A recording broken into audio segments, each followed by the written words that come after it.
How to make a universe. This is not an easy thing, so we'll divide it into parts. This is part 1. G'day, I'm Ray Tone from New Zealand, and I'm going to talk to you today about how to make a universe. One of the things that people have always wondered about is where did the universe come from and how does it work? The problem is, in modern times we've got wrapped up in this crazy idea of the Big Bang Theory, and every time something new is discovered they have to invent a new add-on to it, such as dark matter or inflation or dark energy or acceleration and various other things going on to try and make it work. This is much more complicated than the epicycles attributed to poor old Ptolemy. This is Ptolemy, who worked out the motion of the planet pretty well.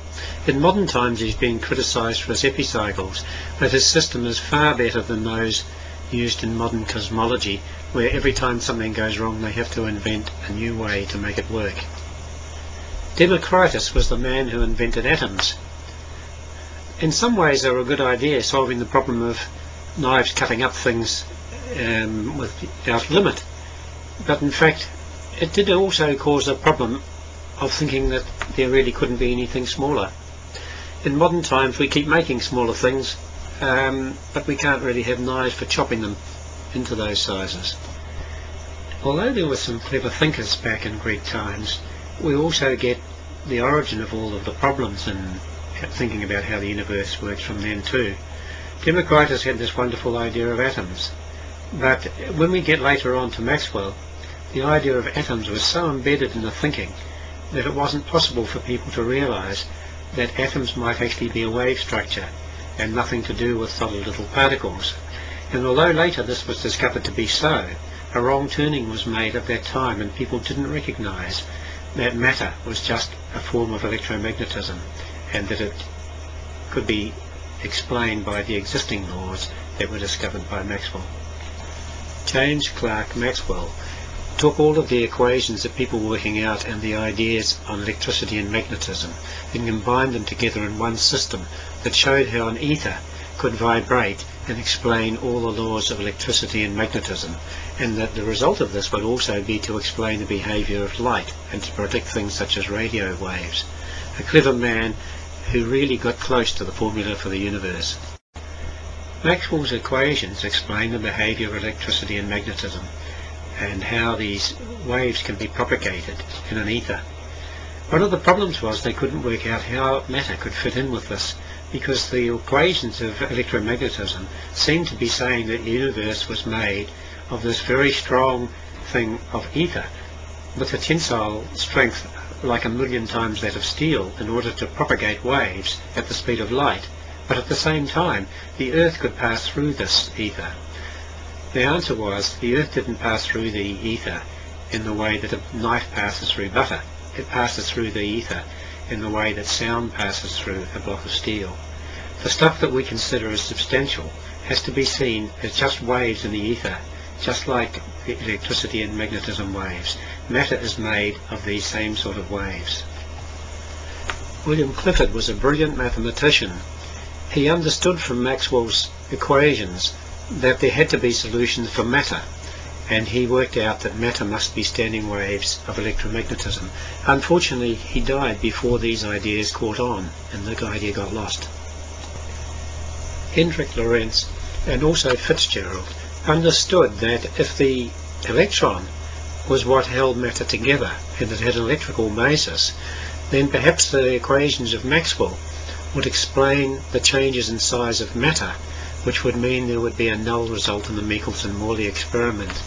This idea didn't carry on because of the way people interpreted relativity, unfortunately.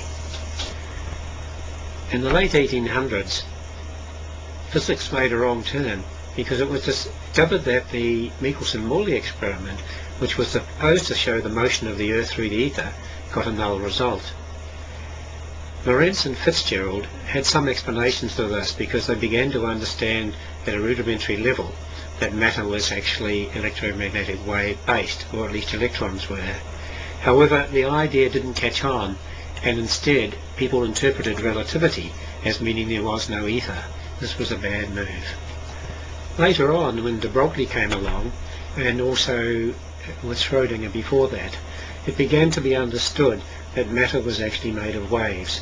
And although physics has come to this conclusion now that there is a wave nature to matter, they didn't go back and revise the mistakes made at that time when relativity was first invented, when the idea of the ether was abandoned by many physicists. Actually, many of the famous physicists always believed in ether. I think they understood it, but in modern times it's regarded as a bit of a laugh. I have made other videos which you may watch about the wave structure of matter, but once it's understood that matter is made of real waves, that these waves are exactly the same waves that travel as electromagnetism, it's just they're standing waves. They're concentric spheres of standing waves coming outwards and going inwards at each point where there's an atom, where there's a particle. So particles are standing waves of electromagnetism, so they have basically the same laws of physics operating on them as Maxwell's equations. It's just necessary to recognize that near the center of a particle, a very strong non-linearity created by the intense energy does create some extra factors. So to summarize, although physics has made a lot of advances, there's been the occasional wrong turn. These wrong turns have meant that there's some seed of impure thinking that's been retained, and that is an obstacle to further progress. But what I'm going to show is that if we took a much simpler view, just taking Maxwell's equations essentially as they are, but recognizing that something extra goes on at the center of particles where the energy is more intense, so the speed of light will vary, then we can arrive at an understanding of how the entire universe works just based on this simple principle. In part 2 I will show some real wave structures to show how this sort of thing might go on.